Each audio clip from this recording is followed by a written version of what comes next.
দীর্ঘ 4 মাসের অবরুদ্ধ দশা পেরিয়ে হরমুজ পাড়ি দিল বাংলার জয়যাত্রা।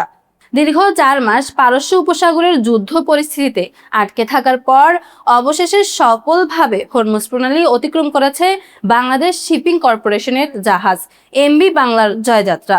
মঙ্গলবার 23 জুন বাংলাদেশ সময় ভোররাত 3টার দিকে জাহাজটি কৌশলগতভাবে অত্যন্ত স্পর্শকাতর এই আন্তর্জাতিক নৌপথটি পাড়ি দিতে সক্ষম হয়।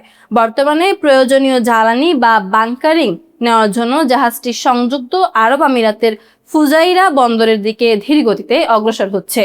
বিএসসি কর্তৃপক্ষ নিশ্চিত করেছে জাহাজে থাকা 31 জন বাংলাদেশি নাবিক ও ক্রু সদস্যের সবাই সম্পূর্ণ নিরাপদ এবং সুস্থ রয়েছেন। এমভি বাংলার জয়যাত্রার এই অবরুদ্ধ দশার নেপথ্যে রয়েছে মধ্যপ্রাচ্যের সাম্প্রতিক চরম ভূ রাজনৈতিক সংঘাত। গত 2রা ফেব্রুয়ারি জাহাজটি হরমুজ হয়ে পারস্য উপসাগরে প্রবেশ করে এবং কাতারের বন্দর থেকে স্টিল কয়েল বোঝাই করে জাবেল আলী বন্দরে পৌঁছায়। কিন্তু এর ঠিক পরদিনই অর্থাৎ 28 ফেব্রুয়ারি ইরানের ওপর আমেরিকা ও ইসরায়েলের যৌথ সামরিক হামলার পর পুরো পারস্য উপসাগরের যুদ্ধাবস্থা তৈরি হয়। নিরাপত্তার স্বার্থে ইরানি কর্তৃপক্ষ হরমুজ প্রণালী দিয়ে সব ধরনের বাণিজ্যিক জাহাজ চলাচলে কঠোর নিষেধাজ্ঞা জারি করলে মাঝ সমুদ্রেই আটকা পড়ে বাংলাদেশের এই ফ্ল্যাগ ভেসেলটি। পরবর্তীতে জাহাজটিকে ঝুঁকিপূর্ণ অঞ্চল থেকে সরিয়ে দক্ষিণ আফ্রিকার কেপ টাউনে নেওয়ার সিদ্ধান্ত নেওয়া হয়। সেই লক্ষ্যে সৌদি আরবের রাস আল খায়ের বন্দর থেকে 37,000 টন সার বোঝাই করলেও হরমুজ অবরুদ্ধ থাকায় জাহাজটি সেখান থেকে বের হতে পারেনি।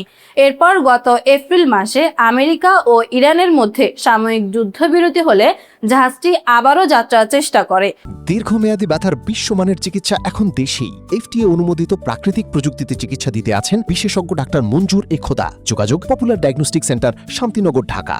তবে 10ই এপ্রিল হরমুজ পাড়ি দিতে গিয়ে পুনরায় ইরানি কোস্টগার্ডের বাধার মুখে পড়ে ওমানের মিনাসাকার বন্দরের বহির্নোঙরে আশ্রয় নিতে বাধ্য হয় বাংলার জয়যাত্রা। সর্বশেষ গত সপ্তাহে ইরান ও যুক্তরাষ্ট্রের মধ্যে ঐতিহাসিক সমঝোতা চুক্তি স্বাক্ষরের পর বাংলাদেশ সরকারের দীর্ঘ ও নিবিড় কূটনৈতিক তৎপরতায় আজ রাত জাহাজটির মুক্তির পথ সুগম হয়।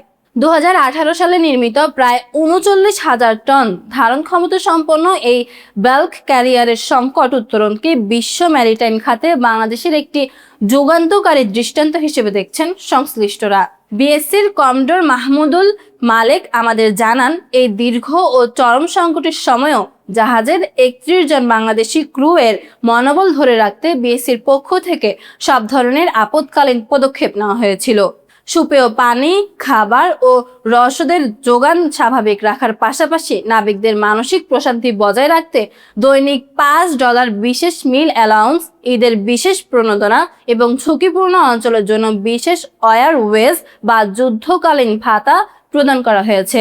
সরকারের সর্বোচ্চ মহলের সার্বক্ষণিক দিক নির্দেশনা এবং নাবিকদের সীমাহীন সাহসিকতার ফলেই এক চরম আন্তর্জাতিক সংকট সফলভাবে মোকাবিলা করল বাংলাদেশ।